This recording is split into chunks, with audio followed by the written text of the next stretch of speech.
Hello everyone, the Kentucky Patriot out here. Beautiful range day. Sun's out shining bright, so if you get a little bit of glare, that's the reason, but it's just a beautiful day.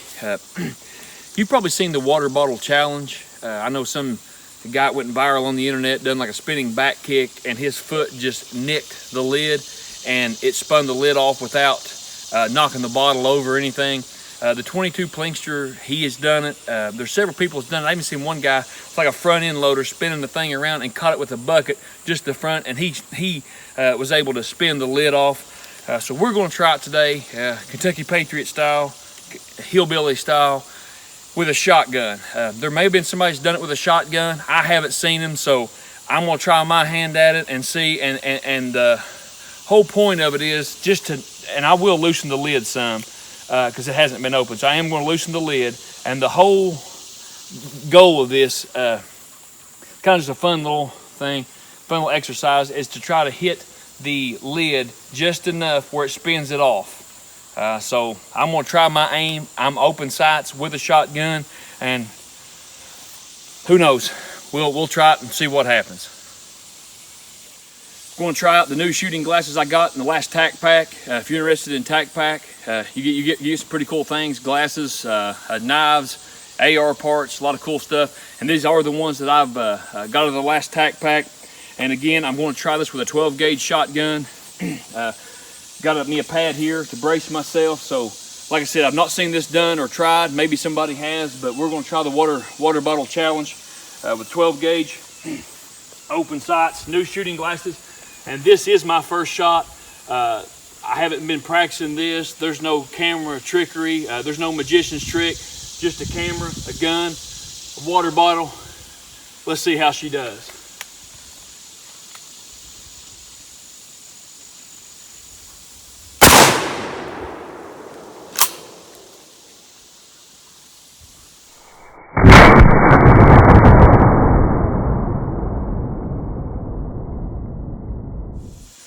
Okay, maybe the Winchester 3.5 inch number 4 buckshot with 54 pellets wasn't the ideal cartridge to use. So let's set this up again. Let me try another round with another bottle, and we'll see how it goes. Okay, I'll admit my shooting isn't as precise as 22 Plinkster, so I've got a little bit bigger target this time, and let's try this again.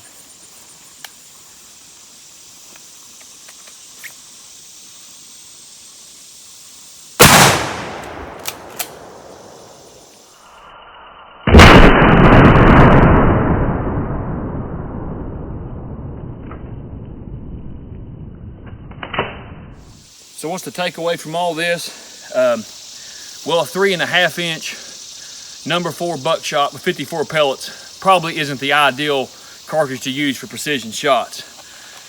The second shot was a 3 inch 1 ounce slug. So it's a 3 inch shell with a 1 ounce slug.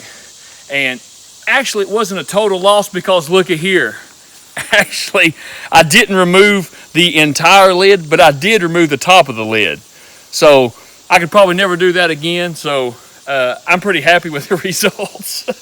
The water, this is actually a blackberry ginger ale 2 liter, but it's seen better days. But the top of the lid, as you can see. So we really had a lot of fun today. This is just kind of a fun video. Actually, there is no takeaway from this video. It's just me out here.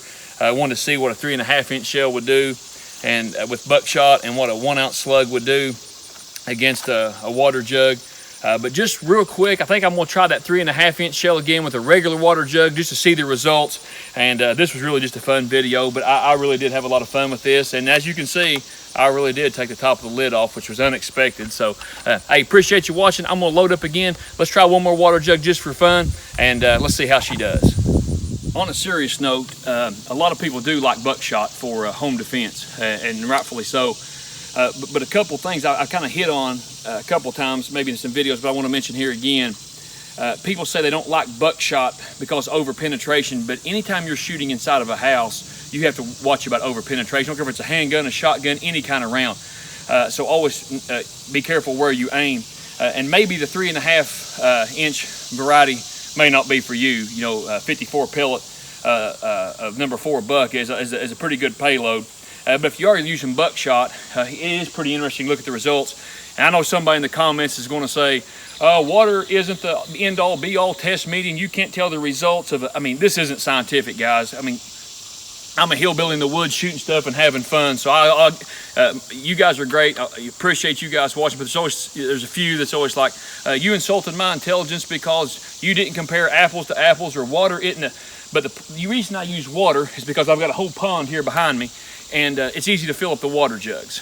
No, water's not the end-all be-all, but I don't have a lot of volunteers wanting to be shot with double-aught buckshot, so we do what we can. In other videos, we have used meat targets and stuff, but today it's just water, and like I said, buckshot it doesn't really matter. I've talked about it before. I won't go into all of it again, but buckshot, it really isn't going to matter too much for home defense. A lot of people say, I like number 4, or I like double-aught. Really, when it comes to being able to protect your family, you got to watch interior walls with any round. You got to be careful about over-penetration, but really, it doesn't matter the buckshot number. In my opinion, you're going to be fine for home defense. I know some like double-aught, some like different sizes, but any of the buckshot are big enough pellets where you and your family are going to be well protected. Again, this is really no scientific value, so you guys that are wanting something more scientific have to watch the Smithsonian channel. But just for today, we're out here in the hills of Kentucky, and there's a water jug, and he's just waiting to see what this is a 3.5 inch number 4 54 pellet buckshot round. Let's see how she holds up.